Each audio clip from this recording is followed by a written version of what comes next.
नेपाली समाजलाई राजनीतिक चेतनाको मार्गमा अग्रसर बनाउने यी महान नेतालाई हामीले युगौं स्मरण गरिरहनेछौँ। विश्वभरि नै फैलिएको वर्तमान महामारीका कारण हामीले भने जति चाहे जति गर्न सकेनौँ। यद्यपि हामीले एउटा सानो प्रयत्न यहाँ गरिरहेका छौँ। आज 38औं बीपी स्मृति दिवस मनाउँदैछौँ। सायद इतिहासमा सबैभन्दा संक्षिप्त कार्यक्रम यही होला, तर हामीले जुम मार्फत, नेट मार्फत धेरैलाई समेट्ने कोसिस गरेका छौँ। यसले हामीलाई निश्चय पनि सबै श्रोताहरूको बीचमा उहाँहरूको मुटुसम्म पुग्न मद्दत गर्नेछ। आजको दिन बीपीलाई स्मरण गर्दाखेरि वृक्षारोपणबाट गर्ने यो राष्ट्रको प्रचलन हो। राष्ट्रले त्यसरी नै उहाँलाई स्मरण गर्दछ मुख्य रूपमा, र विशेष गरी उहाँको पार्टी नेपाली कांग्रेसले अहिले देशव्यापी रूपमा वृक्षारोपणको कार्यक्रम राखेको छ। र मेरो आफ्नै गृह जिल्ला तनहुँमा पनि जिल्लाव्यापी रूपमा छ।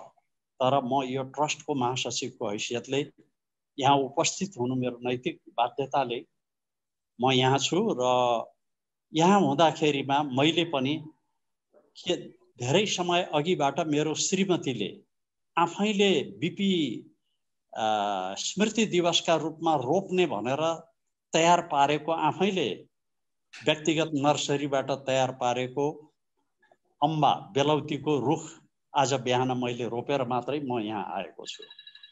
र एउटा सिम्बलिक रूपमा ट्रस्टको महासचिवको हैसियतले मैले त्यति गर्न पाउँदाखेरि अलिकति कर्तव्य पूरा भयो कि भन्ने लाग्दछ।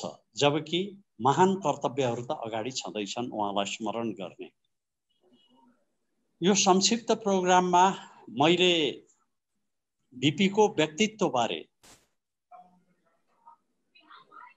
देशभित्र होइन देशभन्दा बाहिर पाएको परिचयको एउटा सानो उदाहरण म यहाँ राखिकन आफ्नो कुराहरू राख्न चाहन्छु। त्यो के भनेदेखि 1980 मा जब बीपी कोइराला बनारसबाट युनिडो कन्फरेन्समा आएका सोशलिस्ट लिडरहरूलाई भेट्नको निम्ति नयाँ दिल्लीमा आउँदै हुनुहुन्थ्यो, त्यो बेलामा मेरा एकजना पत्रकार मित्र थिए। उनी अफ्रिकी महादेशका अत्यन्त त्यहाँ लोकप्रिय पत्रिका त्यो जाम्बिया डेली मेल, त्यो जाम्बिया मुलुकको त्यो डेली मेल पत्रिकाको सब एडिटर।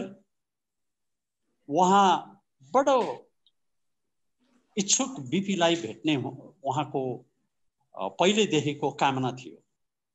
र त्यो भेट मैले उहाँलाई मधु दण्डवतेको घरमा, यद्यपि त्यतिखेर मधु दण्डवते हुनुहुन्थेन तर प्रमिला दण्डवते हुनुहुन्थ्यो, र उहाँको उपस्थितिमा उहाँले एउटा एक्सक्लुसिभ इन्टरभ्यू लिनुभयो। जो जाम्बियन पत्रकार, उहाँको नाम छ वेलिङटन कल्विसा। उहाँको परिचय हाम्रा प्रातः स्मरणीय नेता पूर्व प्रधानमन्त्री सुशील कोइरालासँग उहाँको परिचय भइसकेको थियो। र उहाँले नेपाल आउनको लागि आमन्त्रण पनि त्यतिखेर गर्नुभएको थियो, जबकि हामी सत्तामा थिएनौँ। तर जे होस्, त्यो इन्टरभ्यू लिइसकेपछि 10 अशोका लेन न्यू दिल्ली त्यो मधु दण्डवतेको निवासबाट हामी जब बाहिर निस्क्यौं, अनि त्यो 1 घण्टा लामो इन्टरभ्यू लिएर निस्केपछि बीपी कोइरालाको बारेमा ती पत्रकारले एउटा कमेन्ट गरे। मैले जे सोचेर आएको थिएँ त्यो भन्दा विशाल संसार उहाँको मस्तिष्कमा रहेछ। उहाँले अफ्रिकी उच्चारण सहित भन्नुभयो, really he is a great मान भनेर। उहाँहरू म्यानलाई मान भन्ने चलन रहेछ। मैले आज त्यो सम्झेँ। र आज वेलिङटन कल्विसालाई हामीले यत्रो राष्ट्रमा परिवर्तन आइसकेपछि, डेमोक्रेसी आएपछि पनि बोलाउन सकिएन। उहाँ कहाँ हुनुहुन्छ त्यो पनि थाहा छैन। त खोजी गरेर उहाँलाई यो ट्रस्टले कुनै दिन नेपालमा उहाँलाई आमन्त्रण गर्ने तयारी गर्नेछ र विश्वका उहाँलाई अन्तर्वार्ता लिएका वरिष्ठ पत्रकारहरू देखि लिएर केही उहाँको जीवनमै उहाँसँग भेटघाट भएका विशिष्ट व्यक्तित्वहरूलाई नेपाल निम्त्याउने पनि यस ट्रस्टले आफ्नो लक्ष्यमा राखेको छ। म यही कुरा आज चाहिँ भन्न चाहन्छु। 38औं स्मृति दिवसमा अब हामी जो प्रजातन्त्रमा आस्था विश्वास राखेका पार्टीहरू छन् सबैले आज बिपीलाई स्मरण गरेर उहाँको योगदान, उहाँको त्याग, उहाँले जुन नेपाली जनतालाई प्रजातन्त्र मानव अधिकारको लागि दुष्टकर कष्टकर जीवन उहाँले यापन गर्नुभयो। त्यसको लागि हामी सबैले उहाँलाई सम्झेर हामी उहाँप्रतिको सम्झनालाई हार्दिक श्रद्धाञ्जली भावपूर्ण श्रद्धाञ्जली अर्पण गर्दै सम्झन चाहन्छु। यति भन्दै बिदा चाहन्छु। जय नेपाल, जय बिपी। बिपीलाई जुन बेला राजा महेन्द्रले सैनिक शक्तिको आडमा कु गरे, जेलमा राखे, त्यसले नेपाललाई मात्रै घाटा भएको छैन, नेपालले मात्रै धेरै कुरा गुमाउनु परेन, अरू मुलुकले पनि बिपीको त्यो स्मरण गरेका छन्। मार्शल चेर्नी चीनको उप प्रधानमन्त्री र परराष्ट्र मन्त्री मार्शल चेर्नीले त्यो बेलाका हाम्रा एम्बेसेडर भर्खर 17 सालको कुपछि केशरबहादुर केसी बेजिङमा जानुभएको थियो। उहाँसँग मार्शल चेर्नीले भनेको थियो अरे बिपी रहेको केशरबहादुर केसीसँग। र त्यस्तै यो बिपीले नै स्थापना गरेको हो। एकजना संस्थापक सदस्य बिपी नै हो। एसियन सोशलिस्ट कन्फरेन्सको त्यो बर्मामा भयो, त्यो बर्माको उवास भए, बर्माको प्रतिरक्षा मन्त्री उवास भए, त्यसको अध्यक्ष हुनुहुन्थ्यो। र त्यो पनि पछि तहस नहस भएपछि बर्मामा पनि सैनिक कु भयो र त्यो बेलाका प्रधानमन्त्री उनु थाइल्यान्डमा निर्वासनमा रहनु भएको थियो। पछि उहाँ त्यो छोडेर आउनुभयो र यो बिपीलाई भेट्न बनारसमा पनि आउनु भएको थियो। सारनाथमा बुद्धिस्टहरूको केही कार्यक्रम नै थियो। उहाँले भन्नुहुन्थ्यो बिपी भएको भए त्यसपछि पनि उनुले कु गरेपछि पनि उनुसित पनि बिपीको राम्रो सम्बन्ध थियो। त्यहाँ पनि त्यो हामी एउटा बेग्लै स्थितिमा आउन सक्थ्यौँ, त्यो भएन भनेर उहाँले त्यो भन्नुभएको थियो। र बिपी नभएको कारणले बर्माको सोशलिस्टहरूको एउटा मुभमेन्ट पनि, सोशलिस्टहरू पनि असहाय जस्तो भयो, सोशलिस्टहरू पनि दिशानिर्देश गर्ने कोही भएन भनेर त्यो उनुले त्यो बेला भन्नुभएको थियो। र इन्डियन सोशलिस्टहरूले पनि बिपीको अभावलाई ठुलो एउटा क्षतिको रूपमा संस्मरण गरेका थिए। इन्डियाको सोशलिस्ट पार्टीहरूको पनि तहस नहस भए, ग्रुपमा विभाजित भए। बिपी भएको भए त्यो पनि हुँदैन थियो भनेर अशोक मेहता, जेपीले पनि, जयप्रकाश नारायणले पनि त्यो महसुस गर्नुभएको थियो र उहाँले व्यक्त पनि गर्नुभएको थियो। अशोक मेहताले त धेरै ठाउँ भने पनि थियो। र त्यस्तै नेपालको निम्ति त बिपीलाई जुन कु गर्यो, एउटा नेपाल एउटा ठुलो मिसनका साथ एउटा ठुलो गन्तव्यमा जान लागेको 18 महिनाको कार्यकालले नै त्यो सङ्केत गरिसकेको थियो। 18 महिनाको कार्यकालमा नै नेपालले धेरै ठुलो कामहरू गर्यो, परराष्ट्र सम्बन्धमा, विकासको सम्बन्धमा, शिक्षाको सम्बन्धमा, स्वास्थ्यको सम्बन्धमा। विदेशी राष्ट्रहरू अमेरिका, रुस, भारत, चीनदेखि लिएर सबै मुलुकहरूले नेपाललाई ठुलो आर्थिक सहयोग गरेका थिए। जस्तो त्रिभुवन विश्वविद्यालय बिपीकै तत्परतामा त्यो 16 साल असारमा त्यसले कार्यकाल सुरु गर्यो। त्यस बेलाका उप प्रधानमन्त्री सुवर्ण शमशेर नै त्यसको पहिलो भाइस चान्सलर हुनुभयो। र यीदेखि लिएर शिक्षाको हरेक बुथमा एउटा प्राइमरी स्कुल अनिवार्य रूपले स्थापना गर्ने, हरेक बुथमा यो एक्जुलेरी हेल्थ त्यसको स्वास्थ्य चौकीहरू खडा गर्ने त्यो बेलाकै नीति थियो र त्यो बेला आरटिओ अमेरिकन सहयोग र नेपालको समेत सहयोगमा एउटा आरटिओ खडा भएको थियो। त्यसले 800 किलोमिटर पक्की सडक बनाउने टुङ्गो भइसकेको थियो र त्यसले काम पनि सुरु गरेको थियो। एउटा अहिले बिपी राजमार्ग छ, त्यो सुरु गरेर एउटा उत्तरतिर धनकुटासम्म पुग्ने, एउटा दक्षिणतिर जनकपुरसम्म पुग्ने त्यो बाटो सुरु भइसकेको थियो। त्यसले धनगढी डडेलधुरा रोड पनि सुरु गरिसकेको थियो। त्यो थियो र अर्को रसाको सहयोगमा धेरै ठुला ठुला कामहरू भएको थिए।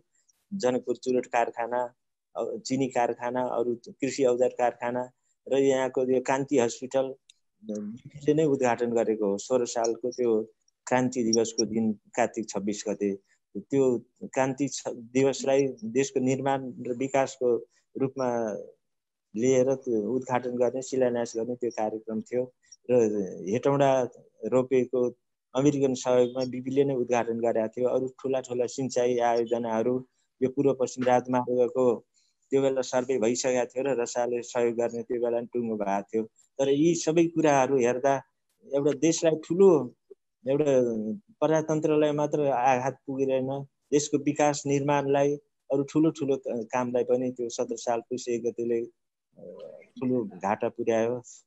यो बिपीले धेरै मुलुकहरूसित दौत्य सम्बन्ध पनि नयाँ सम्बन्ध कायम गर्नुभयो। इजरायलसँग अरू त्यसको विरोध हुँदाहुँदै इजरायल पाकिस्तानसित पनि सम्बन्ध स्थापित गर्नुभयो।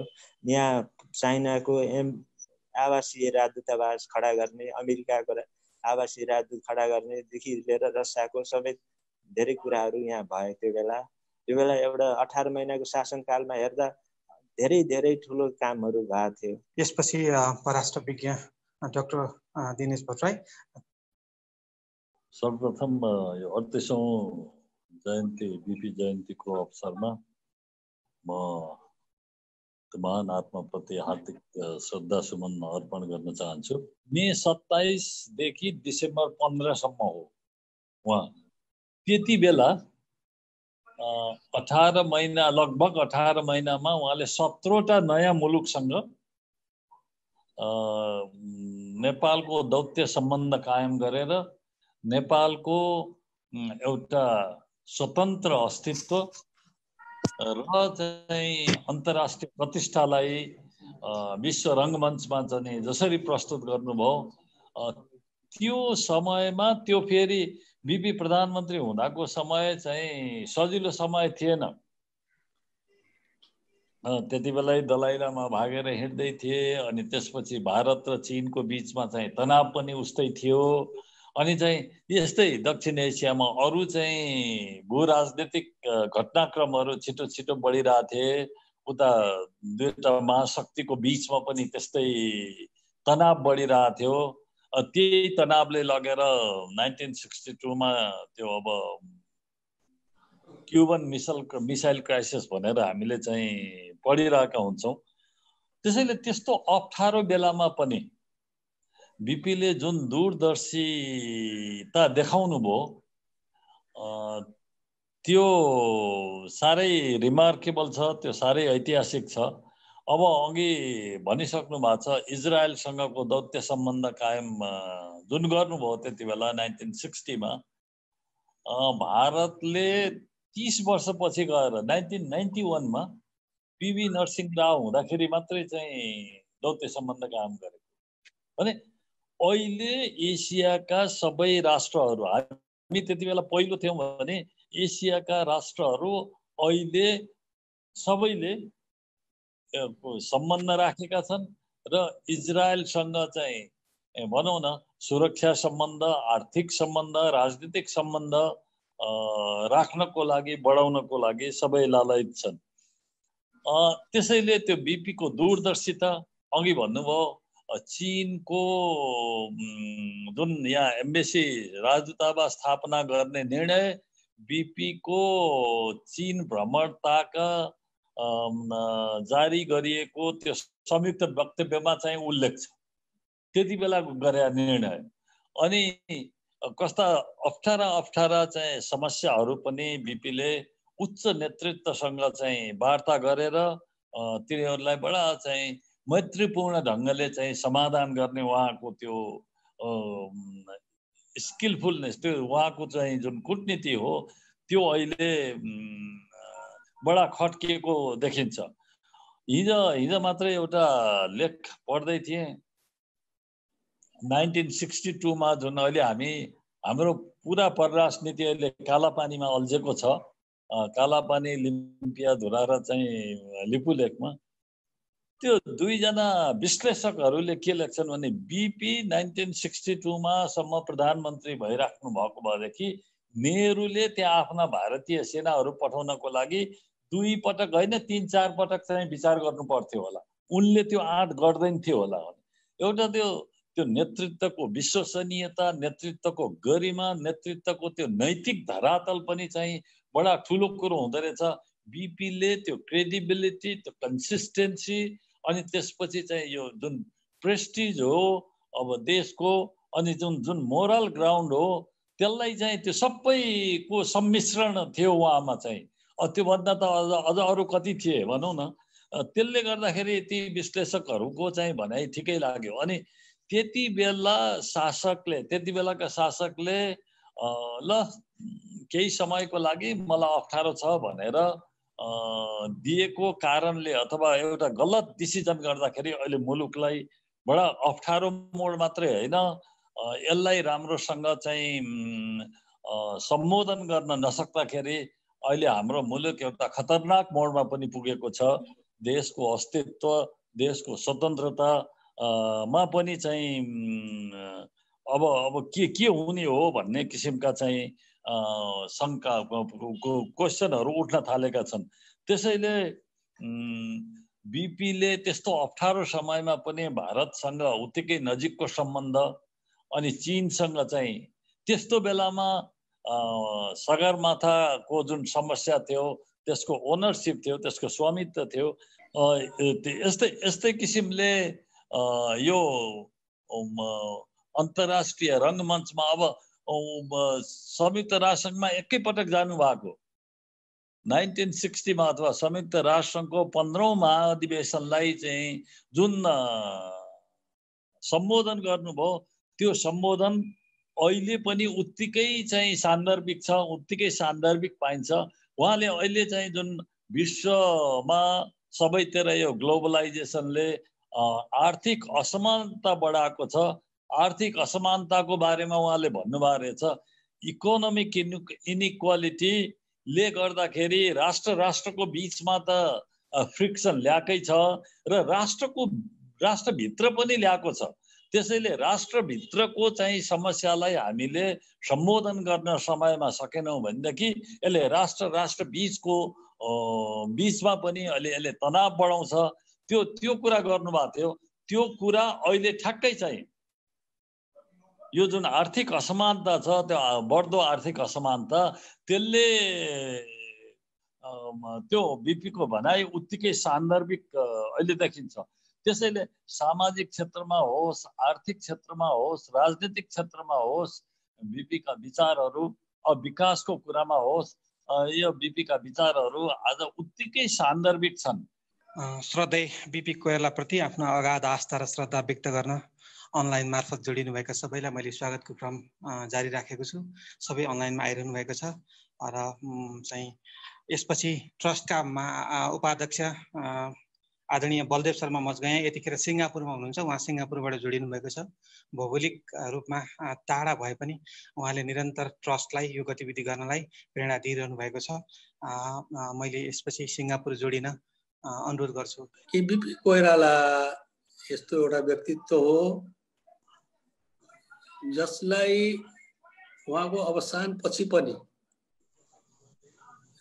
धेरै उहाँका उग्र विरोधी, कट्टर विरोधी, अराष्ट्रिय भनेर वर्षौंसम्म शासन गर्नेहरूले पनि आज बीपीको सत्यतालाई स्वीकार गरेका छन् र बीपीलाई महान राष्ट्रवादी भनेर स्वीकार गरेका छन्, महान प्रजातन्त्रवादी भनेर स्वीकार गरेका छन् र एउटा सच्चा समाजवादी भनेर स्वीकार गरेका छन्। त्यसै गरेर स्वर्गीय पुष्पलाललाई पनि हिजो गद्दार पुष्पलाल भनेर भन्ने कम्युनिस्टहरू, वामपन्थीहरू जसले ठुल्ठुला आर्टिकलहरू लेखे त्यो बेला, आज उनीहरू पुष्पलालकै नाम लिएर आफ्नो रथ यात्रालाई अगाडि बढाइरहेका छन्। पुष्पलालको नाम नलिएर उनीहरूको रथ चल्दैन र उनीहरूले रियलाइज गरेका छन्।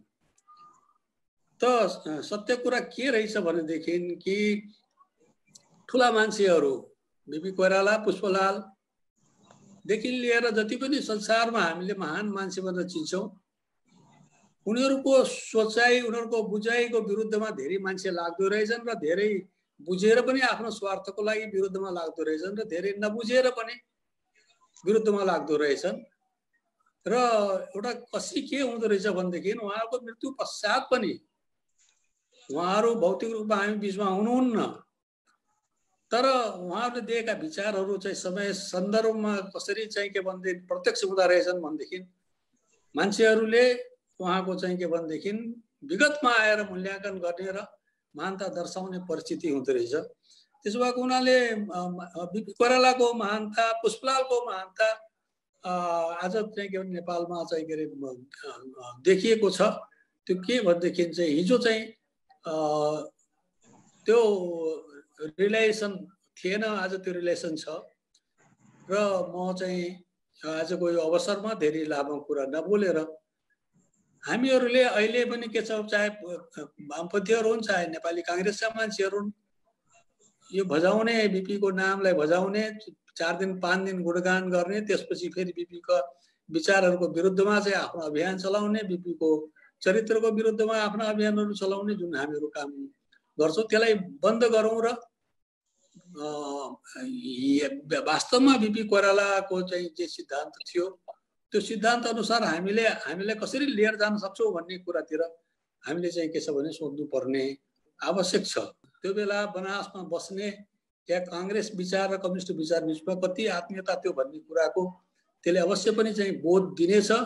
र आज हामी कहाँ छौँ भनेर भन्ने कुरालाई पनि चाहिँ के छ भने आज कति तिक्तता छ हामीहरू बिचमा, हामीहरू यति स्वार्थी भयौँ राष्ट्रको बारेमा, हामीहरू चाहिँ के छ भनेदेखि हाम्रा सोचाइ, हाम्रा धारणाहरू सत्ता लोलुपता र सत्ता प्रेरिततिर परिलक्षित छन् भन्ने कुरा म भन्न चाहन्छु।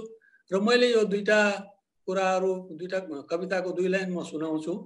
तिमी नभए पनि तिम्रो आभा निष्पटल भई हेरिरहेछन्, अरूको लागि चिन्तित नैना,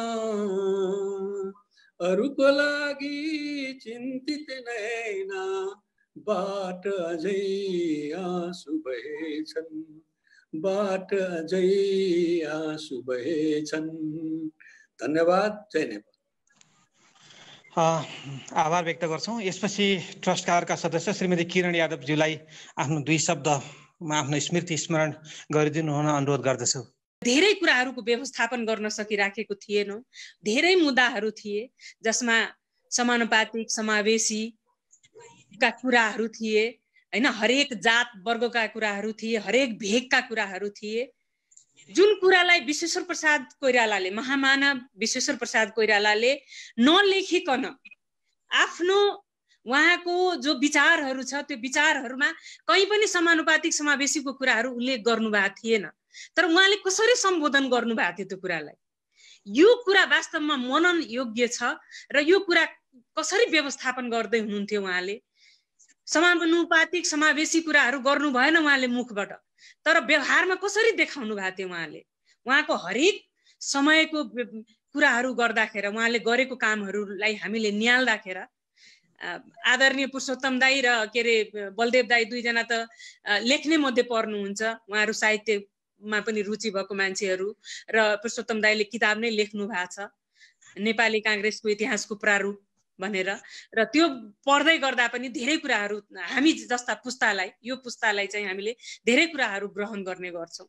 र वास्तवमा संविधान बनाउँदै गर्दाखेरि सायद बिपीको विचारलाई नटेकेको भए, बिपीको विचारलाई हामीले शिरोधार्य नगरेको भए, नेपाली काङ्ग्रेसको नेतृत्वमा आदरणीय सुशील कोइरालाज्यूले जो तत्कालीन प्रधानमन्त्री, आज उहाँको कुरा गर्दाखेरि मेरो आँखामा आँसु आउँछ, किनकि हामीले बिपीको सङ्गत गर्न सकेनौँ, हामीले गिर्जाबाबुको धेरै सङ्गत गर्न सकेनौँ, तर आदरणीय सुशील कोइरालाको चाहिँ हामीले धेरै सङ्गत गर्यो र उहाँले एउटा संविधान पनि दिएर जानुभयो।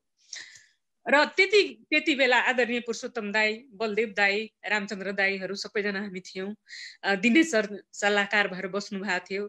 हामी कतै न कतैबाट सबैजना त्यसमा त्यो प्रक्रियामा इन्भल्भ भएको मान्छेहरू छौँ।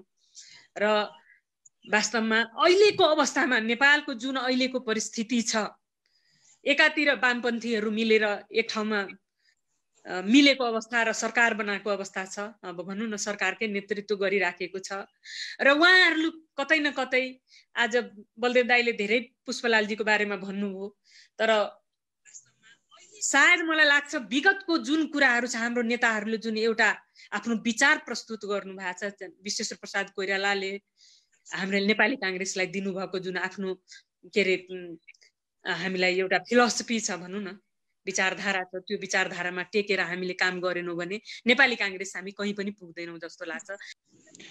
आभार व्यक्त गर्छौँ। यसै गरी आज सौभाग्यले बिपी ट्रस्टको भलो चिताउने अति असल मानुष साहित्यकार लेखक नारायण भट्टराईजी आउनु भएको छ। उहाँलाई बिपीको बहुत महत्त्वपूर्ण कुराहरू भए। बिपी बहुआयामिक व्यक्तित्व हुनुहुन्थ्यो। उहाँको प्रजातन्त्र, समाजवाद, राष्ट्रियताप्रति विविध आयामहरूमा उहाँको बारेमा चर्चा भयो। यहाँ धेरै वक्ताहरूले बोलिसक्नु भएको छ। उहाँ चाहिँ एउटा असल मानिस चाहने महापुरुष हुनुहुन्थ्यो।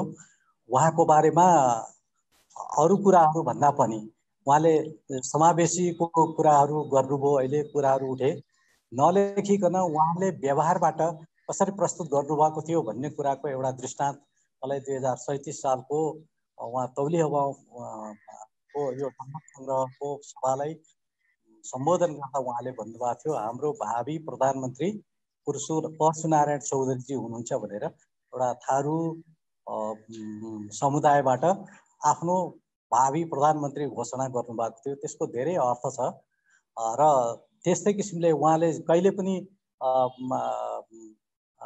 राजनीतिलाई, साहित्यलाई र सामाजिक मान्यतालाई मानिसलाई माइनस गरेर, मानिसको अस्तित्वलाई इन्कार गरेर गरेको कुरालाई कहिले पनि मान्नु भएन र सदा आजीवन त्यसैको लागि सङ्घर्ष गर्नुभयो र मानिसको अस्तित्व, मानिसको स्वावलम्बन, मानिसको क्षमताको लागि उहाँले राजनीति गर्नुभएको हो।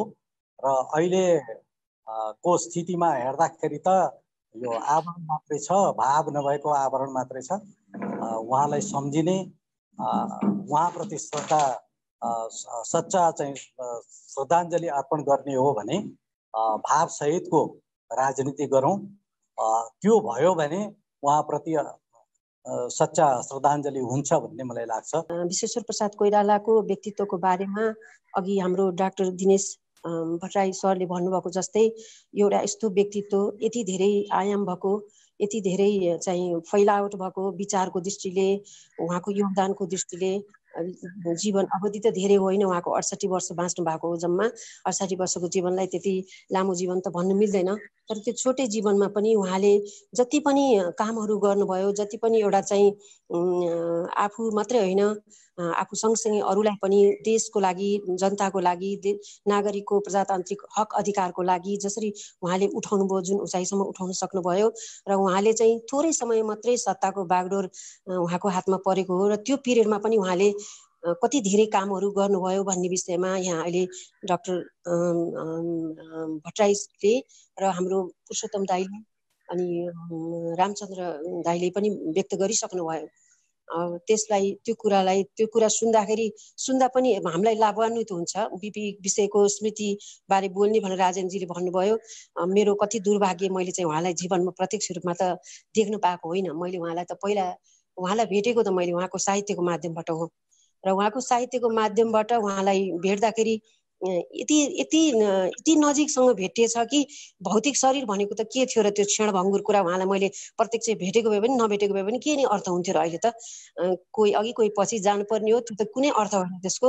तर उहाँको प्रभाव, उहाँको व्यक्तित्वको प्रभाव चाहिँ उहाँको क्रियाकलापहरू, उहाँका अन्तर्वार्ताहरू, उहाँका विषयमा अरूले लेखेका कुराहरू, उहाँ आफैले बोल्नुभएका कुराहरू प्लस उहाँको साहित्य, त्यो सबै कुरालाई चाहिँ मेरो माध्यम बिपीसम्म पुग्ने चाहिँ मेरो माध्यम हो। त्यो माध्यमबाट मैले जस्तो बिपी भेटेँ त्यो बिपी चाहिँ यति मलाई महान र एउटा प्रेरणादायी व्यक्तित्व, एउटा अद्भुतकै प्रेरणादायी व्यक्तित्व बिपी अनुभवमा मलाई लागेको।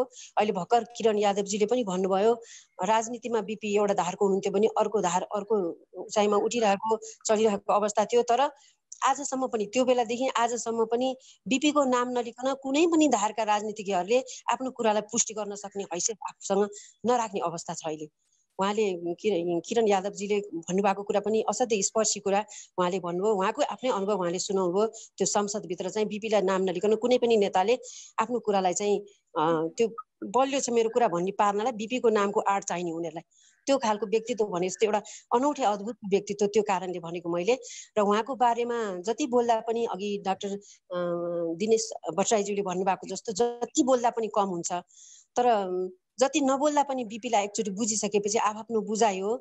एकचोटि बुझिसकेपछि चाहिँ उहाँको व्यक्तित्व सबैको आकर्षणको केन्द्र बन्न सकेको मुख्य कारण के होला त भनेर यसो मैले आफ्नो किसिमले महसुस गर्दा मलाई कस्तो फिल भयो भनेदेखि भनाइ र गराइमा दुरुस्तता बिपीको व्यक्तित्वको चाहिँ सबैभन्दा आकर्षक पक्ष हो भन्ने मलाई लाग्छ। आज बिपी स्मृति दिवसको सन्दर्भमा उहाँमा हार्दिक श्रद्धाञ्जली अर्पण गर्दै यहाँहरू सबैलाई ट्रस्टको यो कार्यक्रमलाई सफल बनाउन उपस्थित भइदिनु भएको, सहभागी भइदिनु भएकोमा धन्यवाद दिँदै मेरो भनाइ अहिले यही टुनाउँछु। हस्, धन्यवाद।